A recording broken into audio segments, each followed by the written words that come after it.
तो आज के इस वीडियो में हम लोग अपने मुट्ठी में 8 नंबर कर रहे होंगे। कैसे 8 नंबर कर रहे हैं भैया, तो आज हम अपने इस वीडियो में, जो कि आप लोग थंबनेल में देख लिए होंगे और यहाँ हेडिंग में भी आपको दिख रहा होगा, कि आज हम निबंध लिखने का ट्रिक जान लेंगे।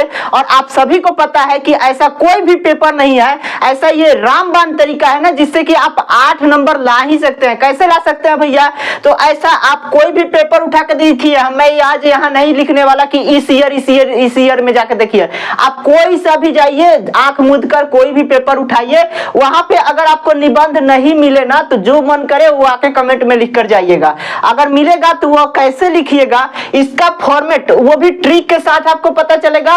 और यही नहीं, आपको यहाँ पे गेस वायरल टॉपिक भी मिलेंगे कि कौन कौन से सबसे ज्यादा बार पूछे गए हैं एग्जाम में। ठीक है, तो चलिए अपने वीडियो को स्टार्ट कर लेते हैं और देख लेते हैं कि सिद्धांत भैया ऐसे क्या ट्रिक लेकर आए हैं निबंध लिखने का, जो कि बोर्ड है कि 8 नंबर में आएगा ही आएगा। ठीक है, तो चलिए देख लेते हैं। तो देखिए, जो भी हमारा इंपॉर्टेंट टॉपिक है उसको हम लोग पहले देख लेते हैं। तो पहला इंपॉर्टेंट टॉपिक क्या है कि बेरोजगारी है। दूसरा है हमारा सोशल मीडिया। बेरोजगारी जैसा समस्या ना, बहुत भारत में बेरोजगारी का नाम तो इतना पॉपुलर है जिसका जवाब नहीं, बच्चा बच्चा बेरोजगारी के बारे में जानता है। ठीक है, दूसरा जो हमारा इंपॉर्टेंट टॉपिक है वो क्या है कि सोशल मीडिया। ठीक है, सोशल मीडिया के बारे में आजकल कौन नहीं जानता भाई। सोशल मीडिया मतलब इंस्टाग्राम, फेसबुक, दिन भर आप जहां रह रहे हो वही है सोशल मीडिया, और कहां आपको पता ही नहीं है कि क्या है सोशल मीडिया। चलिए, तीसरा जो हमारा इंपॉर्टेंट टॉपिक है वो क्या है कि विज्ञान अभिशाप या वरदान। अभिशाप कहने का मतलब ये हमारे लिए हार्मफुल यानी कि नुकसानदायक है, या वरदान मतलब ये हमारे लिए यूजफुल यानी कि हमारे लिए यूजफुल है या नहीं है। ठीक है, विज्ञान। ठीक है, जो चौथा हमारा इंपॉर्टेंट टॉपिक है वो महंगाई। महंगाई के नाम पे तो मतलब भारत के लोगों में ना, महंगाई का नाम सुनते ही ऐसा लगता है कि खून खौल जाता है। तो महंगाई बहुत ही इंपॉर्टेंट टॉपिक है, ये हर बार पूछे जा रहे हैं। ठीक है, अगला जो हमारा इंपॉर्टेंट टॉपिक है वो कौन है, भ्रष्टाचार। मतलब बिहार में इतना ज्यादा भ्रष्टाचार है ना कि भ्रष्टाचार के बारे में पूछिए ही मत। ठीक है, उसके बाद अगला क्या है तो प्रदूषण। प्रदूषण भाई इतना प्रचलित है जिसका जवाब नहीं। अगला इंपॉर्टेंट टॉपिक क्या है कि मोबाइल और इंटरनेट। ये तो इतना पॉपुलर है कि क्या बताएं आपसे। मोबाइल और इंटरनेट पूरा सब कुछ इसी पे डिपेंडेंट है भाई, सब कुछ, हर कोई इसी पे डिपेंडेंट हो गया, मोबाइल और इंटरनेट पे। उसके बाद है छात्र जीवन, अपने जीवन के बारे में बताना है। उसके बाद क्या है कि स्वच्छता और अभियान, स्वच्छता का अभियान बताना है। स्वच्छता अभियान क्या है। उसके बाद प्राकृतिक संसाधन के बारे में बताना है।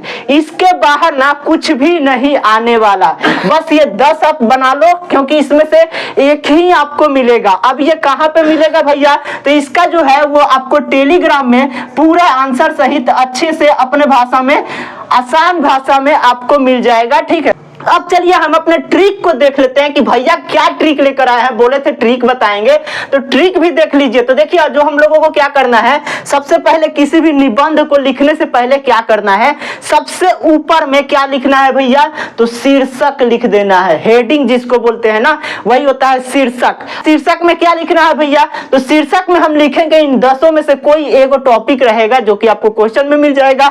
ठीक है, वहां पर लिखा रहेगा कि नीचे दिए गए 5 या 6 दिए रहेंगे, उसमें से किसी एक को सेलेक्ट करके लिखना होगा। ठीक है, तो इसमें से आप 10 बनाइएगा ना, इसमें से पक्का गारंटी है कि आपका 4-5 लड़ेगा ही लड़ेगा। ठीक है, इसमें से जो आसान लगे उसको आप बना दीजिएगा। तो इसमें से मान लीजिए मैं बेरोजगारी पे अगर लिख रहा हूं, तो यहाँ पे आप लिखिएगा बेरोजगारी। शीर्षक में क्या हो जाएगा जी हमारा, एग्जाम्पल के तौर पर मैं बेरोजगारी या सोशल मीडिया जो मन करे वो ले लीजिए, मैं बेरोजगारी ले लेता हूं। ठीक है, तो शीर्षक में क्या ले लेंगे भैया, तो बेरोजगारी ले लेंगे। एक लाइन हमारा कंप्लीट हुआ, यानी कि शीर्षक लिखा गया। ठीक है, उसके बाद हम लोग क्या करेंगे भैया, तो दूसरा काम हम लोगों को करना है परिचय। परिचय हैंगे इसी तरह हेडिंग देंगे। ठीक है, उसके बाद उसके पास कोलोन दे करके उसके बाद हम लोग लिखना शुरू करेंगे। और परिचय में क्या लिखना है भैया, तो बेरोजगारी के बारे में बताना है कि हमारे बिहार में कैसे बेरोजगारी को कम किया जा सकता है, क्या है नहीं है, बेरोजगारी कितनी है, क्यों बढ़ रही है, इसके बारे में हम लोग कहाँ पे बनेंगे, तो हम लोग परिचय में बताएंगे। ठीक है, उसके बाद उसके देखिए बेरोजगारी का हम लोग महत्व को बताएंगे, ठीक है, कि क्या महत्व है, ठीक है, बेरोजगारी का क्या महत्व है ये बताएंगे। उसके बाद उसके लाभ को बताएंगे, ठीक है, कि बेरोजगारी होने से क्या क्या लाभ है, बेरोजगारी है तो इससे क्या लाभ है जी। तो देखिए जो भी हमारे मजदूर है ना वो बहुत ही सस्ते मिल जाते हैं, 100 200 300 400 मिल जाते हैं। जबकि बिहार के बाहर अगर आप जाइएगा ना कहीं पे भी तो बहुत ही कॉस्टली मजदूर मिलते हैं, ठीक है। तो ये हो जाएगा हमारा, क्या हो जाएगा, बेरोजगारी के लाभ हो जाएंगे। उसके बाद हानि अगर बताया जाए तो बेरोजगारी का, अब बताइए बेरोजगारी जब है तो कितना भूखमरी होगा कि नहीं, लोगों को कितना आवश्यकता की अपनी आवश्यकताओं को पूर्ति नहीं कर पाएंगे, तो ये जो है ये हमारे हानि हो जाएंगे। उसके बाद इन सब के लास्ट में हम लोगों को क्या करना है, निष्कर्ष लिख देना है, ठीक है। निष्कर्ष में क्या लिखेंगे भैया, तो बेरोजगारी का क्या निष्कर्ष है इसके बारे में बता देंगे कि क्या ऐसा किया जाए, कैसे कैसे क्या किया जाए जिससे कि बेरोजगारी को कम किया जा सकता है, ठीक है। इतना आप लोगों को समझ में, आशा करता हूं कि बहुत ही अच्छे से आप लोग इस चीज को समझ गए होंगे। मात्र आप लोगों को क्या करना है कि 1 2 3 4 5 और 6 पॉइंट को कवर कर लेना है। इतना 6 पॉइंट को आपको याद कर लेना है कि क्या भैया, तो शीर्षक, परिचय, लाभ, हानि और क्या, निष्कर्ष और महत्व। बस 6 पॉइंट को आप याद कर लीजिए और आप किसी भी इसमें से किसी भी निबंध को बहुत ही आसानी तरीके से लिख पाएंगे। ये हमारा बहुत ही फनी ट्रिक था, इसको आशा है कि आप लोगों को समझ आ गई होगी। अगर समझ में आ गई है तो प्लीज लाइक करिए और चैनल को सब्सक्राइब कर दीजिए, क्योंकि बहुत ही मोर यूजफुल हम आप लोगों के लिए कंटेंट बनाते रहते हैं और लेकर आते रहते हैं, तो आपके पास ये नोटिफिकेशन जा पाए, इसलिए सब्सक्राइब का बटन जरूर बताइएगा और अपने दोस्तों को शेयर जरूर कर दीजिए कि उन लोगों को भी पता चल सके कि निबंध का भी कोई ट्रिक होता है, ठीक है, निबंध लिखने का भी कोई ट्रिक होता है। और इन सारे जो 10 मैंने टॉपिक दिया है, इन सारे 10 को अगर आप लोगों का इसका आंसर चाहिए और लिखा हुआ निबंध चाहिए इजी फॉर्मेट में, इसी फॉर्मेट में, तो आप हमारे टेलीग्राम चैनल को ज्वाइन कर दीजिए। और टेलीग्राम चैनल कहां मिलेगा, तो डिस्क्रिप्शन में लिंक इसका दिया गया है, वहां से जाकर आप इसको देख सकते हैं। तब तक के लिए आप लोग देखते रहिए वन एजुकेशन 12 को।